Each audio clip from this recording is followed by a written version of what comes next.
السلام عليكم ورحمة الله وبركاته. دي معلقة زهرة اللافندر، وحبة البركة، ومعلقة قرنفل، ومعلقة روزماري اللي هو إكليل الجبل، ومعلقة قهوة.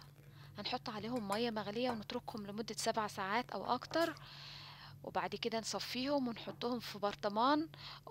تستخدميها ازاي تونيك على شعرك، يا اما لو عندك بخاخ بتستخدمي وتدلكي، وتحطي كريم بس ترطبي شعرك، يعني تحطي وتعملي تدوير لشعرك كده لفروة الرأس، تنشطي دورة الرأس.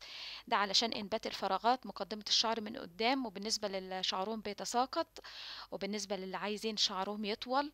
الماسك ده التونر ده يعني مفيد جدا للشعر. جربوه يا بنات، ان شاء الله هيجيب معاكم نتيجة فعالة جدا. احفظوه، تحفظيه في التلاجة لمدة 10 ايام، تطلعيه وتحط ترشي كل يوم وتدلكي فروة شعرك، وحطي كريم مرطب على شعرك فقط لا غير. ان شاء الله الوصفة تعجبكم وتجيب نتيجة معاكم. السلام عليكم ورحمة الله وبركاته.